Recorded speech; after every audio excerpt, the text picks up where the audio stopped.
नमस्कार दोस्तों, कैसे हम बात करने वाले हैं प्रभास की द राजा साहब के बारे में और डिटेल में डिस्कस करेंगे कि ये फिल्म कैसी है। अगर हम बात करें इस फिल्म की तो पहले दिन का जो कलेक्शन हुआ वो बहुत ही निराशाजनक रहा, क्योंकि उनकी जो पिछली फिल्मों का कलेक्शन देखेंगे द कल्कि और बाकी फिल्मों का तो बहुत रिकॉर्ड तोड़ था। और जन नायकन के रिलीज ना होने के बाद भी अगर ये परफॉर्मेंस रहता है तो फिल्म में कुछ ना कुछ कमी रही होगी। उसके बारे में हम डिटेल में डिस्कस करेंगे। पहले हम बात करते हैं इस फिल्म की कहानी की अगर हम बात करें प्रभास की फिल्म का किरदार राजू का है, जो अपनी दादी गंगा देवी के साथ रहती है। दादी जो एक अल्जाइमर की पेशेंट है और अपने पति कनक राजू को भूल नहीं पाती। अब वे कनक राजू जो संजय दत्त ने प्ले किया है वो एक तांत्रिक थे, भूत प्रेत भगाते थे। एक दिन किसी ने देवी का हार चुरा लिया और कनक राजू उसी चोर को पकड़ने के लिए निकलते हैं, लेकिन वापस नहीं आते। और इन्हीं को ढूंढने के लिए राजू को जब ये पता चलता है तो इन्हीं को ढूंढने के लिए वो बाहर निकलते हैं। और ये फिल्म इसी पे पूरी बेस्ड है, इसी स्टोरी पे। अगर हम बात करें तो कुछ नया स्टोरी में नहीं देखने को मिला, ये बहुत ही कंसर्निंग रहा। क्योंकि जब आप फिल्म कोई देखते हैं, इतनी बड़ी बजट की फिल्म हो 300-400 करोड़ की, तो आपकी उम्मीदें बहुत ज्यादा होती हैं। ये होता है कि यार कुछ नया देखने को मिले, कुछ अलग देखने को मिले। लेकिन यहाँ पे वो थोड़ा सा निराशाजनक रहती है, क्योंकि आप कहानी ऐसा लगता है कि एक चीज को उठा के दो तीन स्टोरियों को उठा के इकट्ठा कर लिया गया।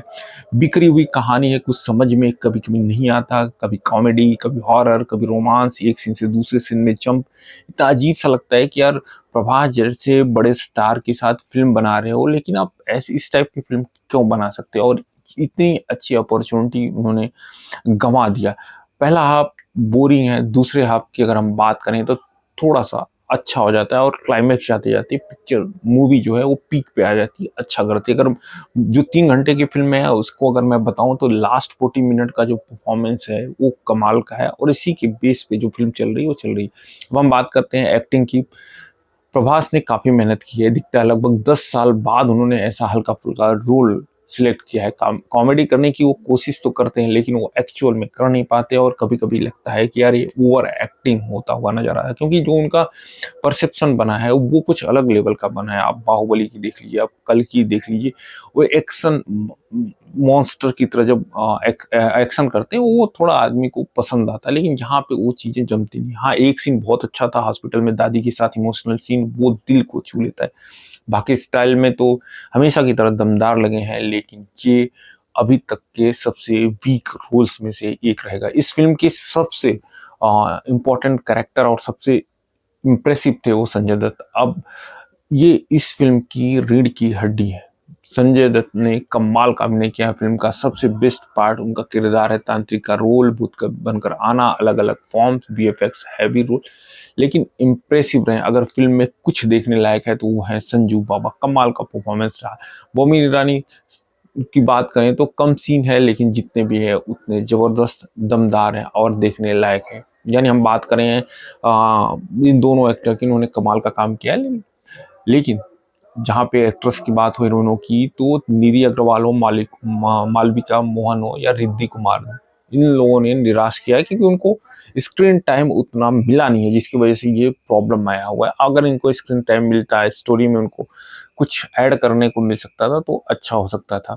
कॉमेडी की बात करें तो सत्या और गणेशन ने पुरानी कॉमेडी की करने की कोशिश की है 90 की, जो उतनी इफेक्टिव नहीं, जो उतना मजा नहीं आया। अब हम बात करते हैं सबसे इम्पोर्टेंट कंपोनेंट के बारे में, और दैट इज डायरेक्शन। अब आते हैं सबसे इम्पोर्टेंट पॉइंट डायरेक्शन की। मारुति दसारी को ये सुनहरा मौका मिला था कि प्रभास के साथ काम करने का, 3 साल लगे इस फिल्म को बनाने में, लेकिन यार क्या निराशा हाथ लगे उनको। इतना अच्छा अपॉर्चुनिटी वो चाहते तो अपना नाम उन बड़े डायरेक्टरों में शामिल कर सकते थे। उन सबसे बड़ी प्रॉब्लम है फिल्म का कोई क्लियर विजन नहीं है। ये डिसाइड ही नहीं कर पाए कि फिल्म बनानी क्या है, हॉरर, कॉमेडी या फैंटेसी, तीनों मिक्स कर दिया, लेकिन कोई भी जेनरा प्रॉपरली कवर नहीं कर पाए। स्क्रीन प्ले बहुत ही वीक है, सीन अचानक से जंप करते रहते हैं, कैरेक्टर को प्रॉपरली इंट्रोड्यूस नहीं किया। जब भी आप किसी फिल्म की बात करते हो तो जब तक आपका कैरेक्टर प्रॉपर इंट्रोड्यूस नहीं हुआ हो तो आप फिल्म में प्रॉब्लम ही होती है। और फिल्म की लंबाई भी 3 घंटे, आजकल कौन देखता है, आप सोचिए। आप कंपैरिजन इस फिल्म की धुरंधर से नहीं कर सकते। कितना कमाल का धुरंधर का डायरेक्शन था जिसकी वजह से इतनी लंबी फिल्म चल पाई। नहीं तो आप समझिए 3 घंटे की फिल्म नॉर्मली चलना बंद हो गई।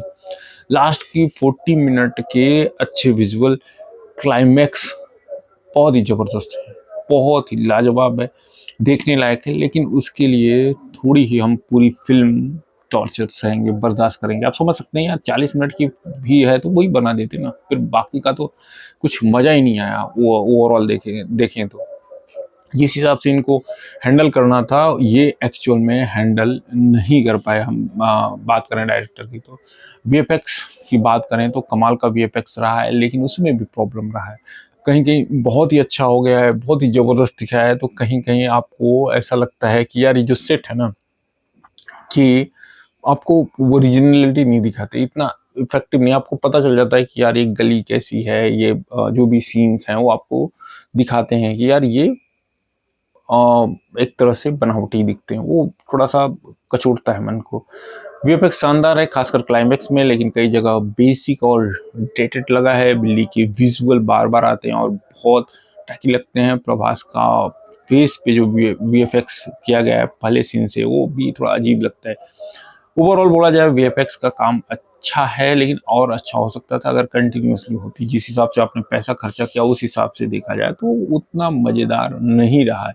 सिनेमेटोग्राफी कार्तिक पलानी ने अच्छा ही किया है, ओवरऑल ठीक ठाक ही किया है, बहुत अच्छा नहीं बोल सकते। अगर हम बात करें सॉन्ग्स, विजुअल अच्छे हैं, कुछ सीन में विजुअल अपील भी ठीक ठाक है, लेकिन पहला हाफ बहुत ही आर्टिफिशियल लगा है। सब कुछ सेट पर शूट किया गया है और जो दिख भी रहा है। बहुत बार हम ऐसा काम करते हैं, आप देखे होंगे कि सेट पे शूटिंग होने के बावजूद भी आपका जो परफॉर्मेंस रहता है, आपका जो सिनेमाटोग्राफी रहती है, वो दिखती है कि यार ये ओरिजिनल है, ये फेक नहीं दिखता। ओवरऑल बोला जाए तो टेक्निकल भी इश्यूज हैं। अगर हम बात करें इस फिल्म के पॉजिटिव पॉइंट जो बहुत इंपॉर्टेंट होते हैं, उस नेगेटिव, जैसे कि मैंने सारी चीज़ें बताया, पॉजिटिव पॉइंट में सबसे इम्पॉर्टेंट जो इस फिल्म के बारे में बोलने का है वो संजय दत्त साहब का धमाकेदार परफॉर्मेंस फिल्म की सबसे बड़ा प्लस पॉइंट है। प्रभास का अलग अवतार 10 साल बाद हल्की फुल्की कॉमेडी करने की कोशिश कर रहे हैं, लेकिन वो जमे नहीं जितना इफेक्टिव होना चाहिए, जितना उम्मीदें थी। इमोशनल सीन, खासकर हॉस्पिटल वाला सीन दिल को छू जाता है, लेकिन बाकी सीन उतने मजेदार नहीं थे। क्लाइमैक्स के लास्ट 40 मिनट नेक्स्ट टेबल के है, लेकिन फिर वो 40 मिनट के लिए क्या आप पूरी फिल्म बर्दाश्त कर सकते हैं तो आप करो, कोई दिक्कत नहीं। ओवरऑल ये फिल्म का जो सेट्स की भव्यता हो, मिस्टीरियस इन्वायरमेंट हो, कमाल का लगा है। थमन का म्यूजिक सहाना सांग पेप्सी कैची लगे हैं।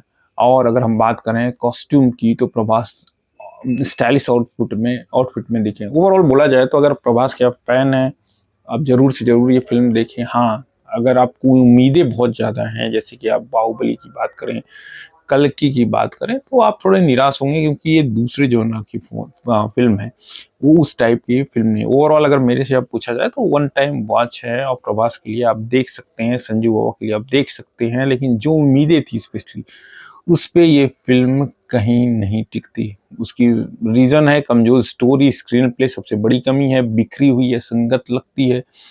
3 घंटे की फिल्म, इतनी लंबी फिल्म बनाने की कोई भी ज़रूरत नहीं थी। आई होप ये वीडियो आपको पसंद आया तो लाइक करें, सब्सक्राइब करें और कमेंट करना ना भूलें। अगर आपने ये फिल्म देखा तो आपको ये फिल्म कैसी लगी। चलिए मिलते हैं नेक्स्ट वीडियो में, तब तक के लिए जय हिंद।